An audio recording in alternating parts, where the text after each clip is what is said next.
Hey, welcome back to another episode of the She's Making an Impact podcast. I'm your host, Rachel Ngom. Today, we're talking all about anti-hustle, high impact strategies for genuine engagement. Why is this important? I'm all about anti-hustle, but also like, what can I do in my business that's going to help me maximize my time and my efforts while creating engagement? Because there's so many different strategies that you can do in your business. There's like a million things that all these different gurus are teaching. And if you do one strategy, it could your life could look a lot different than another strategy. So let me share an example. Back when I've been doing this for a long time. I've had an online business since 2011. Yeah, 20, time flies. And one of the first strategies that I really found was posting on Facebook every hour on the hour from 9 a.m. to 9 p.m. Eastern Standard Time. That was a lot of work. And to come up with that much content, it wasn't, a lot of it's not going to be the most engaging content. So did it work? Yes and no. Like, I built my Facebook fan page to 50,000 followers on my fitness account. But it was a lot of work. So I'm always like, how could I make this more efficient? How could I make this more effective? So we're gonna be talking about that today. And I got 9 different things to share with you today to help you create more engagement that are impactful without you having to hustle and spend a ton of time and energy. Okay. All right. Number 1 is embracing authenticity. To create engagement with your audience, don't try to be like everybody else. I remember when I first started in Beachbody, which was the first business that I had, network marketing in 2011. I was like, I want to be successful. What are the successful people doing? So what I did, oh my gosh, it's kind of embarrassing. I went and I followed all of the top coaches in the network, and then I would literally just copy and paste their posts, and it would be like it was my own post, which doesn't work in terms of engagement because nothing was in my voice. It wasn't authentic at all. And yeah, that's why I struggled for a long time. It wasn't really until I started to find my voice, my personality, and started putting that out there, that things started to change for me, right? So you got to be authentic. You got to be yourself. Don't try to be a copycat of somebody else in your industry because you see that what they are doing is working. You got to figure out, what are some of the things that make you unique? What are some of the things that make you stand out? What are some of your like personality quirks? And instead of trying to hide them, just be yourself, and you're going to find the right people that are going to really connect with you. So like some of the things you'll see me do on my show, like within our podcast and everything I do on social media, I include the kids because they're a part of my life and a part of my business. So if they're in there, I don't edit them out. When Gabrielle was a baby, I was breastfeeding her while recording podcasts. You couldn't like see my boobs or anything, but like I just kind of tilted the camera up a little bit. But I'm like, if I'm gonna get this done, there's gonna have to be a baby on the boob. It's just like there's no time in the day when you have TJ was what, seven, coronavirus, baby, business, dogs, like all the things, right? Like there's no time. And so guess what? People that maybe have gone through a season like that where they had young children, they're trying to get all the things done, they resonate with that. Other things that I do, I don't edit this show. There's some shows that edit like every or every interruption. If you see, normally you won't see a kid fly in here, but there could be an odd day that you might. It's possible. I don't edit that out. If the dogs are barking because Amazon is here again, I don't edit that out. There are days that I record the show and I don't wear makeup. And like today, I haven't showered. I did put some dry shampoo in, but I need to get my hair done, and it's a hot mess. Haven't got my nails done. And that's real life. So don't try to be perfect thinking you're going to create a lot of engagement through your perfection. It's through embracing authenticity and embracing your flaws and who you are as an actual human that you're going to create deep connection with your people. Okay. Next is taking a value-centric approach. Everything that you're doing within your business, the content you're creating, always go it through the lens of how can I add value? How can I add value? That's ultimately what's going to drive people to you. And then your personality and your authenticity and who you are as a human is going to get them to stay. But you got to make sure that you are creating value for your people. So that could look like you have a podcast. This is something that I was working with all of my students in the Impact Partnership when they came to Chicago. We all just I created this whole playbook for them. It's the podcast playbook. Everyone has a podcast. You'll hear me on one of our students' podcasts because I'm going to repurpose them on our show because some of them are good interviewers. So I'm like, let's reuse this. So I'm excited for you to hear some of those because there's some things in there that I have not shared ever. But you always want to be looking at literally every day. Just wake up and ask yourself, how can I add value today? How can I serve today? Because you got something that the world needs. And so you got to show up and ask, how can I serve? How can I add value? If you do that consistently over time, you're going to win. You will. All right. Next one is quality over quantity. And this, it really depends on who you ask. Because I know there's some people that are like, oh my gosh, I went to a conference and this guy was talking about optimizing your email marketing. And he goes, you need to email your list at least twice a day to optimize your email marketing and to improve your open rates and all these things. And I was like, oh, ain't nobody got time for that. I do not have time to write twice daily emails, nor do I want to hire a copywriter to create twice a day emails. That just seems excessive. So you got to look at quality over quantity. I would rather send out 1 to 2 quality emails per week as opposed to 2 emails a day that are just slapped together and not great quality at all. Same thing goes for when you're posting on any kind of social media platform, podcast, anything like that. Instead of trying to create daily stuff, just create one really good piece of content. Okay. Next one is listening and responding. So this one it's so important when you're building your community to actually engage with your people. And if you see them asking questions, that you respond with a genuine response. And that won't go unnoticed.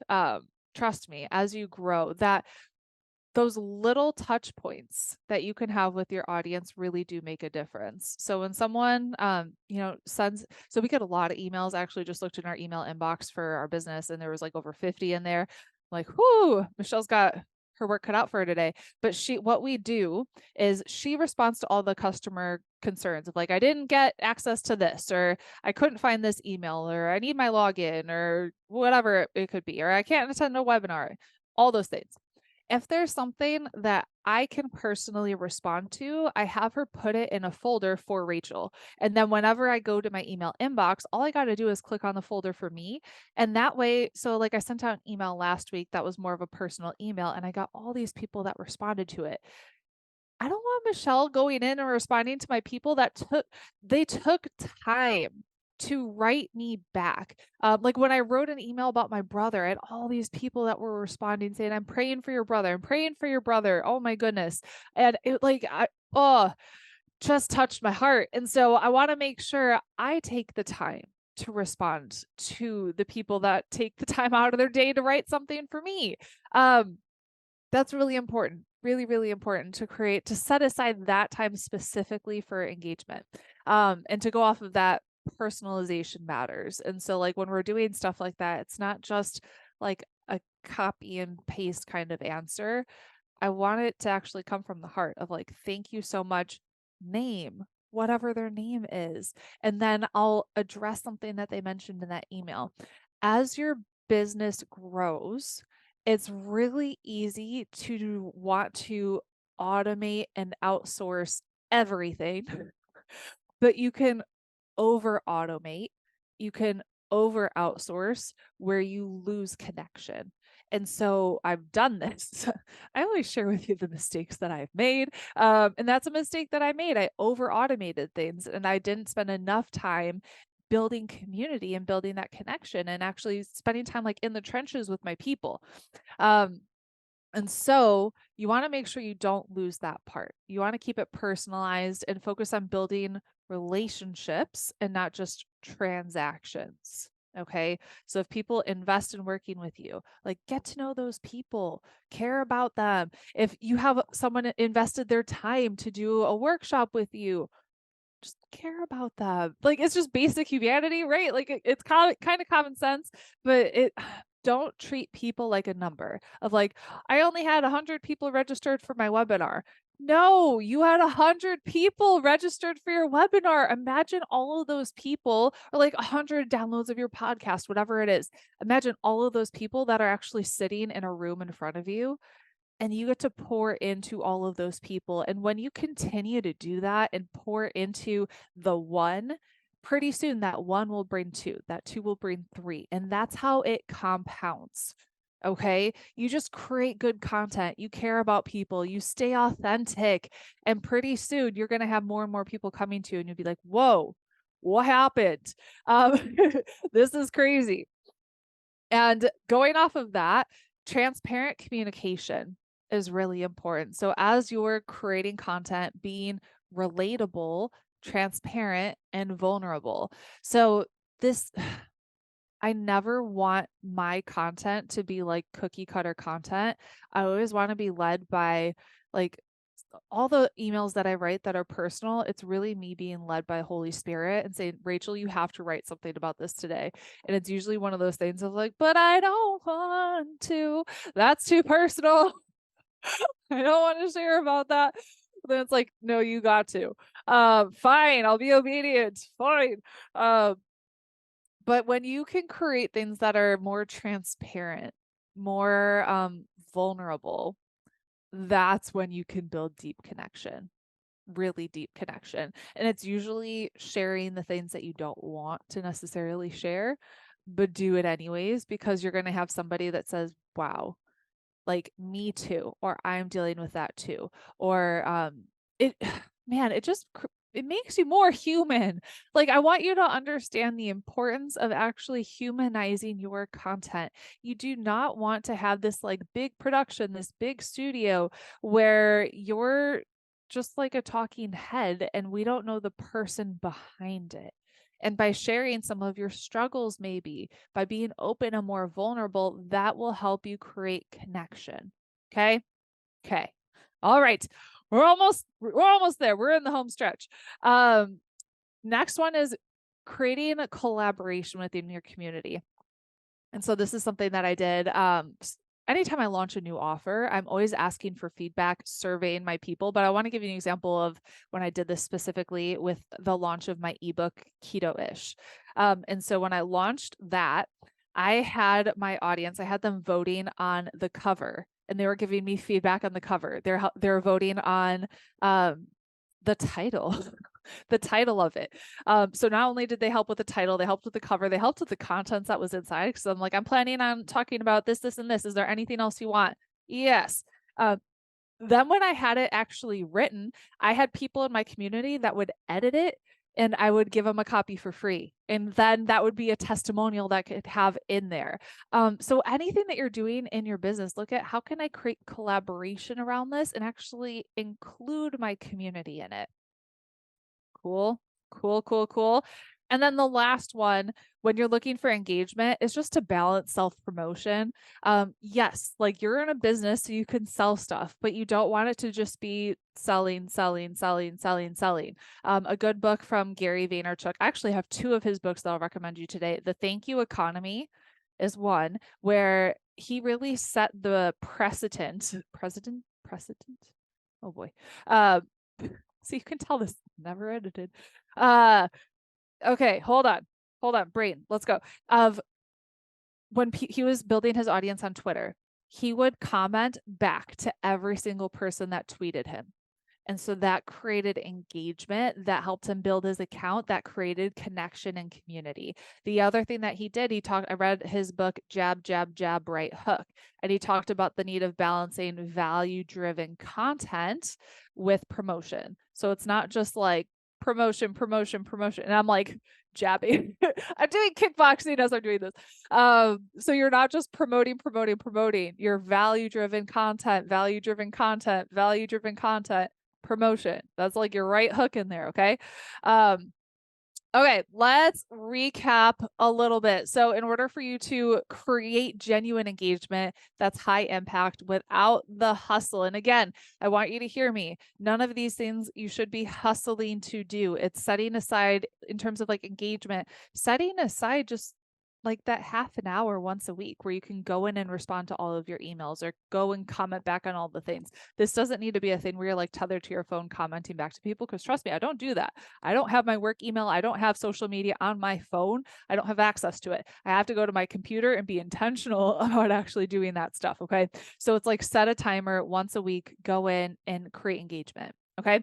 So we talked about embracing authenticity, adding value, quality over quantity, listening, responding, keeping things personal, building relationships, transparent communication, collaboration, and balancing self promotions. And then practically what this looks like I said, 30 minutes for engagement, and a reminder, and I'll talk about this more in future episodes, you do not need to be on every single social media platform. What I teach my students and what we personally do is we have a podcast and we have email, and those are like, that's not social media. Those are like the main things that we focus on. Outside of that, we have a Facebook group and an Instagram, and like we're on other things, but that's not our main focus. We look at what's working, what drives the most for our business, most production and everything. So we focus on that. And social media for us, it's not necessarily worth the time and effort and the hustle that it requires to maintain those platforms. So we look at what can we do practically that's gonna help us make the most impact with the least amount of time possible. All right, if you found this helpful, please share it with a friend and go leave a review of the show. Pretty please. That means the world to me. As you leave a review of the show, just take a screenshot and then email to us, clientcare@rachelngom.com, and I have a gift to say thank you. You're amazing. Have a great rest of your day, and we'll talk soon. Bye.